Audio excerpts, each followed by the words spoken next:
আপনাদের সামনে রাখবো ধনেখালির ছবি। চোর ডাকাত তরজা কিভাবে দেখুন।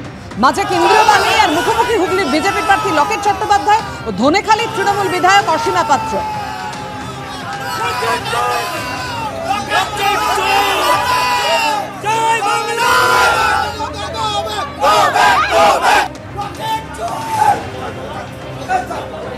আবার মেসির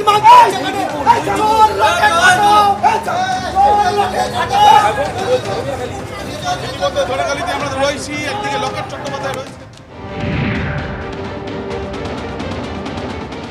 অসীমা চোর, অসীমা চোর, অসীমা চোর, অসীমা চোর, অসীমা চোর, অসীমা চোর, অসীমা চোর, চোর, চোর, চোর, অসীমা চোর।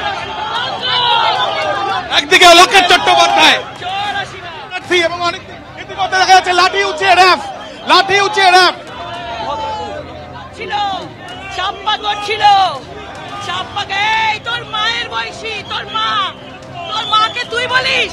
তোর মা কোথায় রে? তোর মাকে তুই বলিস? তোর মাকে তুই বলিস? বাহ, অসীমাকে তুই মা বলিস? তো দেখ, তুই আমার ছেলের বয়সী রে, তুই তুই করছিস। অসীমা পাত্র এখানে দেখুন বলছে তুই তুই করছিস।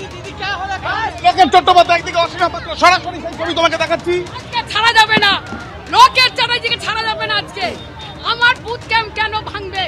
কেন আমার ক্যাম্পে এসছে? কেন আমার ক্যাম্পে এসছে? বিধায়ক অসীমা পাত্র, একদিকে লকেট চট্টোপাধ্যায় বিজেপি প্রার্থী, অন্যদিকে তৃণমূল কংগ্রেসের তরফ থেকে লকেট চট্টোপাধ্যায়কে দেখে গো ব্যাক, কখনো কখনো চোর চোর স্লোগান দেওয়া হচ্ছে। উত্তেজনার পরিস্থিতি এখানে। কেন আমার ক্যাম্পে ঢুকবে? কেন ক্যাম্পে ঢুকবে এটা প্রশ্ন আমার। লোকের চ্যাটার্জি আমার বুথ ক্যাম্পে, তৃণমূলের বুথ ক্যাম্পে কেন ঢুকবে? কেন ঢুকবে? এইটা আমার প্রশ্ন। আজকে বলুন। দেবনন্দা, বারবার ভোট এলেই একই কথা বলতে হয় বাংলার ক্ষেত্রে। চতুর্থ দফায় যা দেখেছিলাম বিরোধী প্রার্থীদের যেভাবে আটকানো হচ্ছিল, পঞ্চম দফায় তো আরো কয়েক গুণ বেড়ে গেল। আমার প্রশ্ন হচ্ছে এই যে ব্যাপারগুলো, এই তো এখানে দেখলাম একজন মানে বর্তমান এমপি বলা যায়, এখনো পর্যন্ত শেষ হয়নি, তিনি ওখানে দাঁড়িয়ে আছেন প্রায় আধ ঘন্টা পৌনে এক ঘন্টা একই জায়গায় দাঁড়িয়ে আছেন। উনি দাঁড়িয়ে আছেন এবং সত্যি তো যে কথাটা বলছে, কেন আমার ক্যাম্পে ঢুকবে, সেটা তো সত্যি কথা। সেই উত্তরটা তো বিজেপিকে দিতে হবে। তার মানে বিজেপি কি অরাজকতা, সে মেরুকরণ থেকে আরম্ভ করে সমস্ত অরাজকতা করতে চাচ্ছে কি? আমি এই জিনিসটা কেন আমি একটু সমীর বাবুর কাছে যাবো। সমীর বাবু, কোথায় পুলিশ, কোথায় কেন্দ্রীয় বাহিনী? কেন্দ্রীয় বাহিনীর সামনেই ধস্তাধস্তি হাতাহাতি হচ্ছে বিভিন্ন জায়গায়।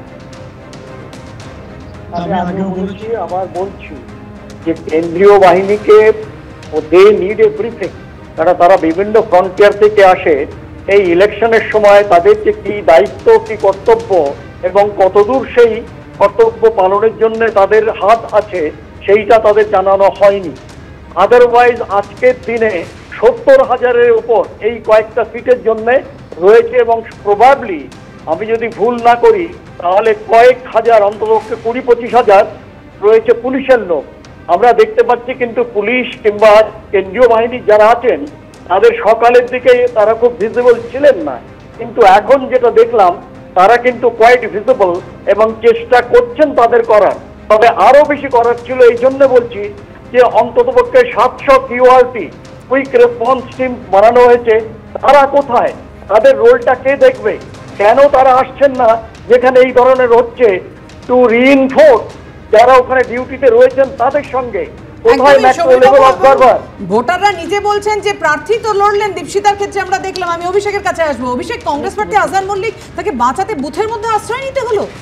আজহার মল্লিক শুধু নয়, দীপশিতাও। এবং তুমি একটা জিনিস দেখো, আজহার মল্লিক ঠিক যেখানে ঢুকলো সেটা কিন্তু বুথ, এবং সেই বুথের 100 মিটারের ভেতর 4 জনের বেশি কিন্তু জমায়েত করা যায় না। এই নিয়মটা আমি বানাইনি, নির্বাচন কমিশন বানিয়েছে।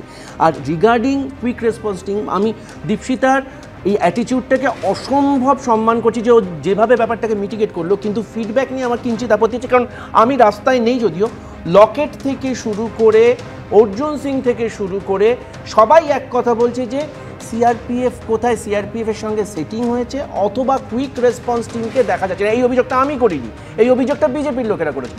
আমি কেন এই প্রশ্নটা তুলছি, দিনের শেষে নিজে একজন ক্যান্ডিডেট হওয়ার অভিজ্ঞতা থেকে আমরা বলতে পারি একমাত্র ভোট দিতে পারাটা শেষ কথা নয়, ভোটারদের সেই বিশ্বাসযোগ্যতা দেওয়া যে হ্যাঁ যে এখানে কোনো সমস্যা নেই, রাস্তায় বেরোলে সমস্যায় আপনি পড়বেন না। একটা 60 বছরের মানে বয়স্কা থেকে একজন মা পর্যন্ত যাতে আসতে পারে। আর আমরা কি দেখলাম, লকেট চ্যাটার্জি ভার্সেস অসীমা পাত্র, যে সমীকরণটা দেখলাম একটা বিধায়ক এবং সাংসদের, এরা আমার আইনসভার সদস্য। আনফর্চুনেট।